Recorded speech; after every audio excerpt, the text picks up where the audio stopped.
You're listening to Lyfe and Shyt. I'm Daneyel Walker. And I'm Tommy Walker. Join us as we talk about our journey overcoming fears, boundaries, marriage, family, lifestyle, business, and whatever other shit you can think of. We're individuals that came together to create one unit with one mind and one goal.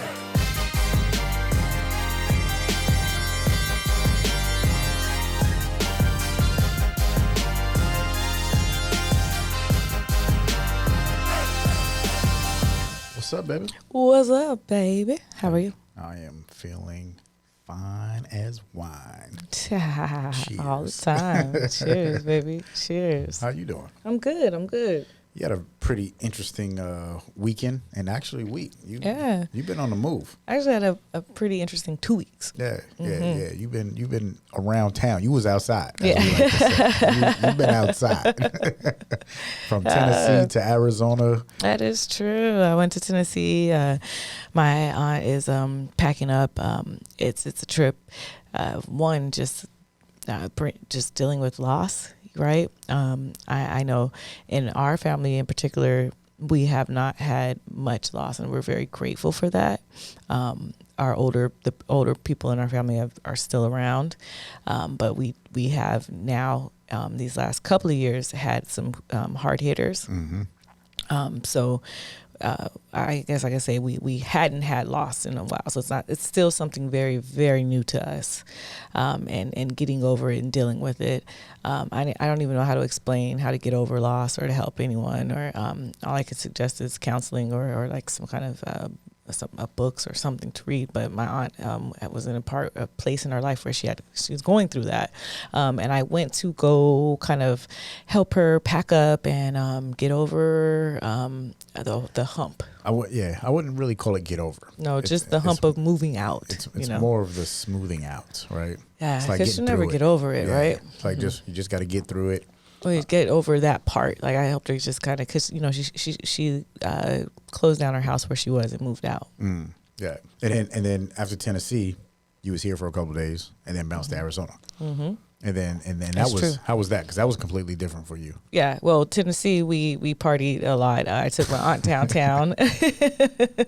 I took her to Nash Vegas, as they call it, where all the bridesmaids were with their cowboy boots on, and it was amazing. It was so fun. Don't be putting nobody bride on blast. No, that's like going to Vegas. So you put yourself on blast when you're out there, you know. Listen to the podcast. Talk about, wasn't you in Nashville?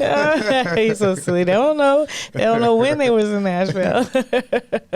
But yeah, Nashville was lit. It was pretty fun. We had a great time. Janet Jackson was out there. We almost got into that concert, and Taylor Swift was the next day, so we had all the Taylor Swift fans. We were out there partying. So, and then plus the Bachelorette. So it was popping. Nashville is a pretty cool city. It's different, but it's pretty cool. Yeah. I mean, downtown Nashville. Yeah, it was a great time. Once you get outside of Nashville, it's a different world. True. Tennessee is a different fucking world. Yeah, that is very not true. as bad as Florida. I'm sorry if you live in Florida right now, but there's some things going down there that just rub people the wrong way. But Tennessee is like you might have to wear a fucking bulletproof vest walking around Tennessee. It's true. It's very, very true. Shit is crazy out there. It is. And then yes, I went to I was back home on that Friday, and then on that next Tuesday I went to Arizona to a wellness retreat. That's the first time I've ever gone to a wellness retreat, and that was amazing. We did this setting our intentions every morning. We did a gratitude at like a gratitude circle every night. There was every kind of yoga class you could ever think of to go to all throughout the day from 6:45 to 7 o'clock at night. The food was like nothing but vegan, vegetable, and stuff that was good for you. Well, let's slow down on that one, because you said I wasn't there, so no, let's make that plain. Yeah, because people are like, oh, damn, like don't ask me about it. I've never been on a wellness retreat. So when you say wellness retreat and you talk about it was a wellness resort, actually. Wellness, okay. So the whole resort was nothing but wellness. It's all about Zen. Yep. So and you say, and you was doing me some FaceTime and the things that you were showing, I was like, God damn, like that place looks pretty fucking convenient, nice, comfortable. Yes. Like everything that you would think from a 4-day meditation. Yeah. You know what I mean? Like if you meditate for 5 minutes, 30 minutes, whatever, try a 4-day meditation. Yeah. Like that shit look crazy like that. Yeah, know? it's true. It's definitely a place where we were saying, and I went there with my mastermind, right? My mastermind is just a group of entrepreneurs who all get together and once a month and then go on retreats. And this was our retreat. But we were all saying it's about doing the work, right, on yourself. You have to work on yourself. And that weekend, we all put in some work. It felt like a weekend, but it wasn't even a weekend. It was like a Tuesday through a Friday. But we put in a lot of work, just doing all the different types of yoga classes and journaling, meditation. It was amazing. And you as a yoga instructor, I know it was, it's one of those things where as an instructor, you've been through what the typical yoga classes look like, right? Mm-hmm. And the workout, the sweat, when you go to hot yoga, and then you have your vinyasa flows and your gentle yogas. But this yoga was different, like, because when you explained it to me, I was like, oh shit, okay. Yeah. This yoga class was something that I had never experienced before, and it was a chakra yoga class, and just the way that the lady took us through, she taught us the chakras and taught us on what age each level, which I already knew, but it was a great refresher for me. And I mean, I knew the basic, but don't get me wrong. I'm not saying I knew everything that she was saying, not at all. I knew the ages and the chakras, but it was very enlightening to see and to listen to it again. And I'd been so far removed from my yoga practice that it felt good to get back into it. But in my experience, maybe it wasn't everyone else's experience, but she kind of came at me between the eyes and opening up the chakras. And, I would consider a chakra blocked. And she's like, you don't block anything. A block is something different, right? Your chakra is just hindered or not moving as fast. And I was like, okay. So it was different things. She broke it down to us. And like I was alluding to earlier, she told us how each level of chakra, what age we were. And it made me think of my granddaughter, because she's basically at the sacral chakra level now at 2 or 3, and they call those like the terrible 2s, right? But she said, well, what about terrific 2s? Why does it always have to be terrible? You know what I mean? Like but terrible. We always, but maybe that's all we concentrate on, right? And maybe that's what the thing or the theme that we've put in there for them. So at that point, that's all we identify, right? And I was like, oh shit. Like if you think about it in that term, then it's like, whoa. And so this is the times when they want things for themselves, they want control. So it kind of just blew me away. Like, I didn't think about this. And then in raising this little human, there's different things that I now know better and can show her. So that was pretty cool. And then when she got to the heart chakra, something that blew me away too is she asked all of us to think of 3 things, to think of 3 things that you love about yourself. And it took me like almost to the end of the class. Like class was almost over, and I was still trying to figure out 3 things I love about myself. And then I was like, oh, I could do this real simple. Like I love this about me, that's superficial. You know what I mean? I was like, oh shit, like what do I love about myself? What was one of the things that you thought was superficial? That I'm funny. That's funny. You wasn't wrong. But I'm like, do I really love that about myself? You know what I mean? Because sometimes I'm funny because I'm uncomfortable. Okay. I can agree with you on being superficial for that one. That was very surface. Everybody thinks they're funny, but I don't think everybody loves that about themselves. Okay. So I had to do some work, some deep work. And then, but from there, it kind of opened my mind and then we did some love and happiness feng shui classes, and it kind of again opened my eyes about how clutter in your life, and you don't really think about it. My backpack stays cluttered. I'm like, no more. All right, so I want to stop you right there because I know you're going to try and breeze right through that comment.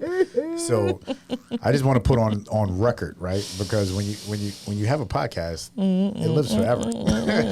So on record, don't I know it? Daneyel and I have multiple conversations about her backpack, her life in general. My shit, my stuff. Yeah, her stuff, not her shit. I can deal with the shit. It's her stuff that I have a problem with. And so Daneyel comes back off of this retreat with all of these amazing things that she's going to start doing. And I want you to talk about them. I'm being very general because I want you to be more detailed about it. Because I've said, and it's funny because the whole time I kept saying, like you were telling me, you was like, oh, babe, this, that, I'm going to do this, I'm going to do that. And all I kept saying was, sounds different coming from somebody else. Oh, boy. I was like, oh, are we there where you say you told me everything? I think I was there with him at one point in our lives. And now it's a flip. Like, wait, really? No. Well, the thing that you told me in life was like all the health stuff where you be like, oh, wait till you get to this age. I'm going to tell you, you're going to feel like this. I'm like, nah, never that. That's never going to be me. And then I'm like, oh, shit, I'm feeling that. That heartburn, the acid reflux, digestion issues. Yeah, all that stuff. Yes, absolutely. You're absolutely correct about that. That's not all. There's other stuff. There's definitely other things. So you said your book bag has a bunch of stuff. And clutter. Clutter. And even like, so I don't know if you guys know about this, but we talked about this before. I used to do all the laundry, right, in the house. And I would fold. It was a point where I would actually put everything away. Then it came to a point where I was like, yo, babe, check this out. I can't put shit away because you ain't got no room in your drawers. Dresser drawers, not drawers, dresser drawers. Dresser drawers. Yeah. It's this New York slang. Yeah. So now she just stuffed things in the drawer, and I'm like, yo, like, I think maybe you should probably give away some stuff. So now you come back off a retreat, and what you tell me? I'm getting rid of some things. So one of the things that they say is to get rid of 29 items. And I was like, 29 items? What?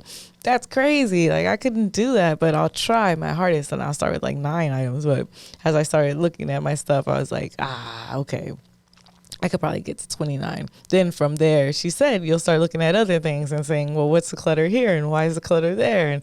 And it's true, I did. I started looking at stuff, and I'm like, I literally threw away almost a whole shelf of stuff. Babe, you would instantly, you came in like, I can't believe I have all this stuff. I was like, it's been there for years. And one of the things that she was saying with the feng shui is that clutter. The good energy can't get around it. It's stuck, right? It can't get around. It's just like an artery, right? That has plaque buildup in it, and the blood can't pass through, right? So it's causing a buildup somewhere else, and maybe that's in relationships. And in feng shui, there's a little a board that you go by, and it tells you what each room represents. So it could be love and happiness, it could be family, it could be health and wealth, and whatever room you have this clutter in could be the reasoning why you have these obstacles in your life. So I'm making fun of your stuff, right? But everything that you came back with, like, I mean, granted, like the way I see things didn't have as much meaning. And that's why you seen it, because there was no meaning. I was just like, get rid of it. You don't use it. Get rid of it. But then when you put meaning behind spiritual, you made it spiritual. Yeah, and when you came back and when you disclosed to me why you were doing it, even at that point, I was like, oh shit, that's pretty fucking dope. Yeah. So I am making fun of it because the whole "I told you so," but I really want you to get into the detail of some of the things of what you said, like why. Things had to be removed, and why you started this new journey, and I want everybody to understand this is not something that's going to happen overnight. Like you're right now, you're in the practice because of your attachment to these things and your memory, because everything that we've ever kept or because we were a part of something, you're like, oh, I'm keeping this because I want to I want that memory. Yeah. So growing up, I didn't really have much anything. I mean, I'll be honest, I didn't have anything growing up, and I was the oldest of 5 kids, so generally I had to give away, or I had to accept less, especially Christmas, and I was okay with it my whole life. I'm not even gonna lie. I mean, I didn't even realize it until I got older. Like, shit, I really didn't have Christmas, but it was because they could, and I was okay with that. But when I got older, things that I get, then I'm going to keep it, and I appreciate it, and I want to have it forever, because I legit remember the girls getting the pretty gifts and me just wanting the box, and so when I finally got the box, I was like, I'm going to keep the box, what I mean? And then you put shit in the box. 1,000%. It's true. And that's how I start to develop a lot of stuff.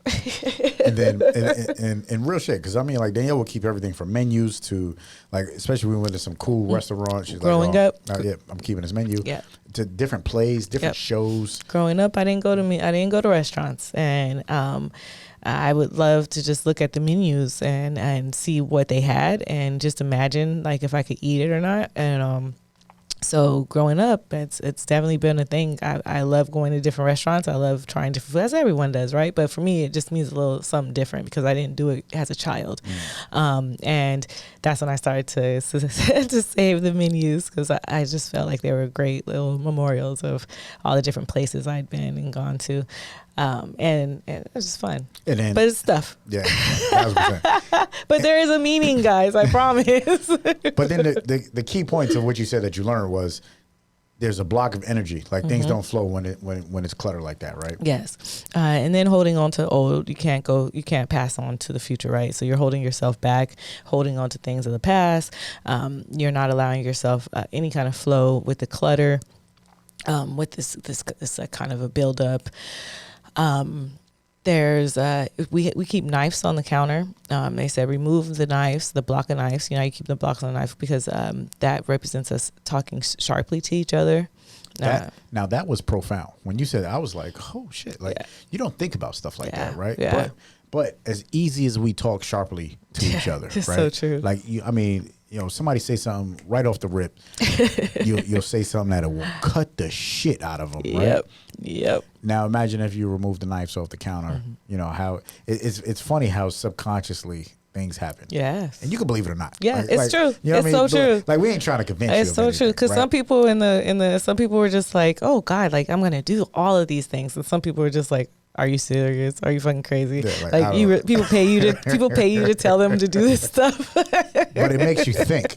It does make you think. I mean, because we're already people that don't like stuff on the counters anyway. Yes. Right? So it's not like our counter's got a bunch of shit on it.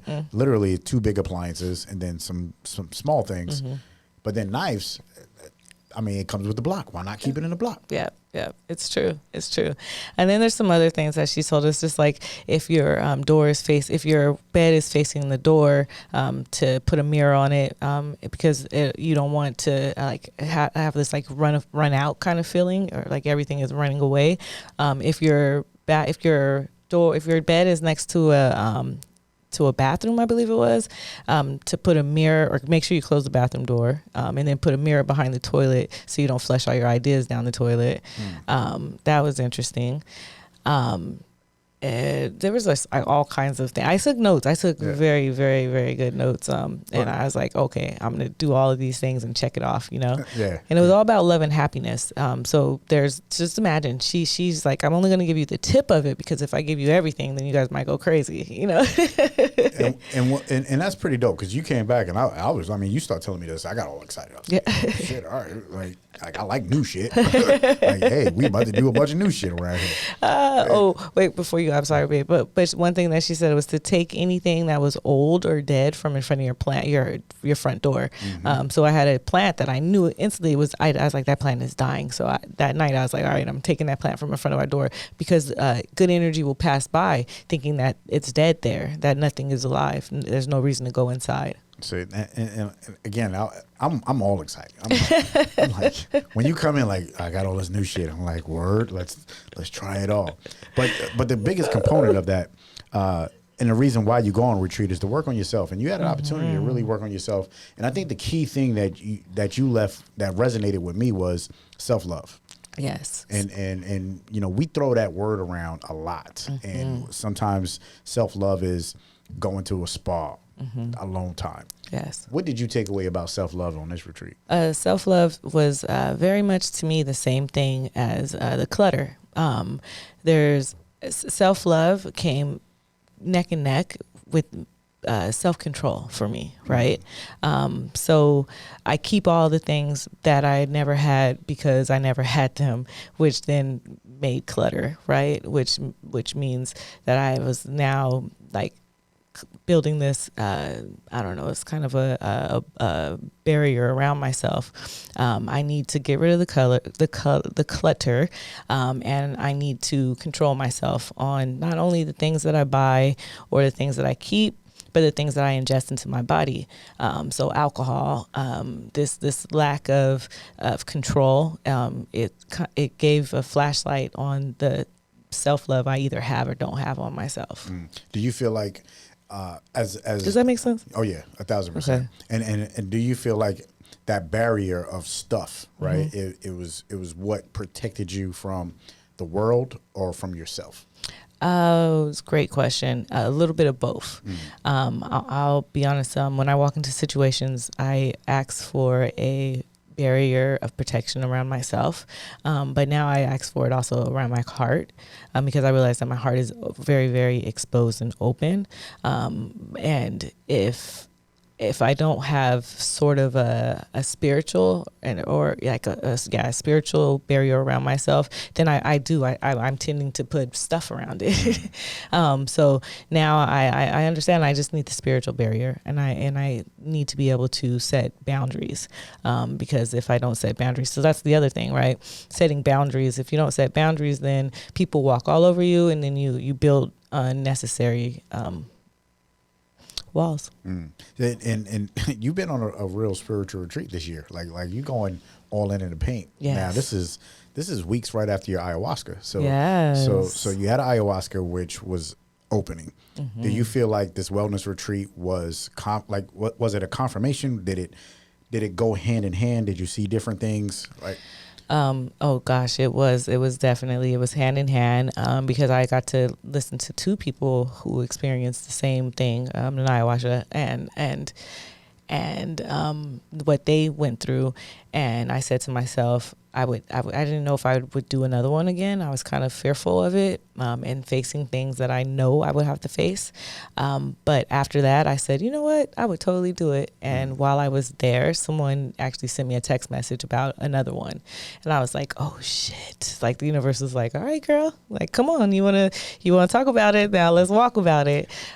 So yes. And now I'm ready for the next one, which I know is only going to take me to the next level. Like, so much further to the next level, that I'm super excited about it. Where I'm telling you, I was almost not going to tell you about if someone offered another one, because I did not want to do it. But this one, I'm like, no, let's go. I'm ready. And is this a part of the personal goals that you have for this year? Yes.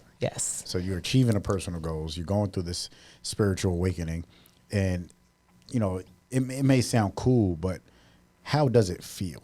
You know what I mean? Like, because when you set these personal goals, and people like, I don't want motherfuckers to be feel like, oh, everything is easy. Like no, it takes, like you said, it takes work. Oh yeah, especially working on yourself. It has not been easy. Even just sitting here talking earlier, I was kind of choking up. Just going through some of the things that I have to work on. I mean, you go from things in the past, and you dig up these things that you buried, right? And when you bury things, why unbury them ever, right? You want that shit to stay in the ground. But sometimes, not even sometimes, if you really want to work on yourself, you got to go in that backyard and you got to unbury some of those bones. And once you start to unbury them, you relive that pain all over again. But you have to go all the way through it to heal, right? And if you're mature enough to go through it, then you can see the other side. At some points in this journey, I was not mature enough to handle it, and I fought it. And because I fought it, I had very, very uncomfortable times in my flesh and my relationships. So I'm learning now not to fight it and to just let it go. And I understand fully that if I don't, whatever is bothering me physically, emotionally, and mentally will start to manifest physically within my body.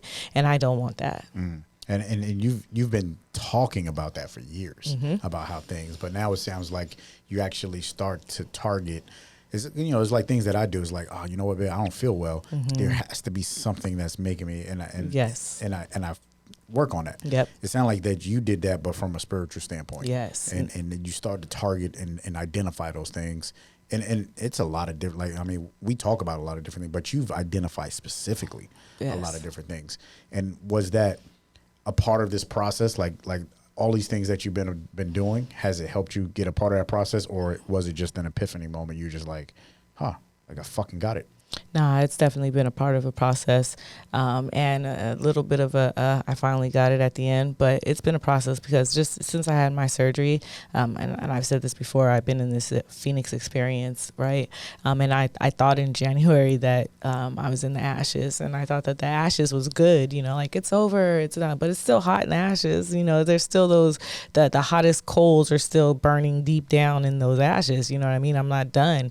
I haven't rising up yet, right? So and that's one thing. When I thought about the ashes, I was like, the pain is over, right? The pain is done, but now it's the growth, right? So now and then what do I mean by like in the ashes? This is the study time. This is the work on yourself time. This is to burn off anything that's not meant to be in your lifetime. This is to get rid of people who aren't supposed to be in your lifetime. This is the only way you can rise out of the ashes like a phoenix. That's pretty fucking profound. That is pretty fucking profound. That's pretty dope.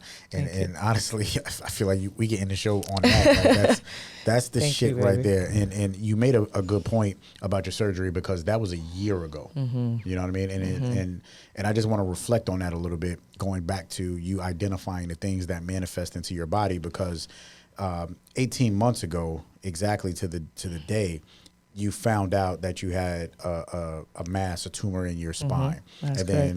And then around this time last year, you had the surgery.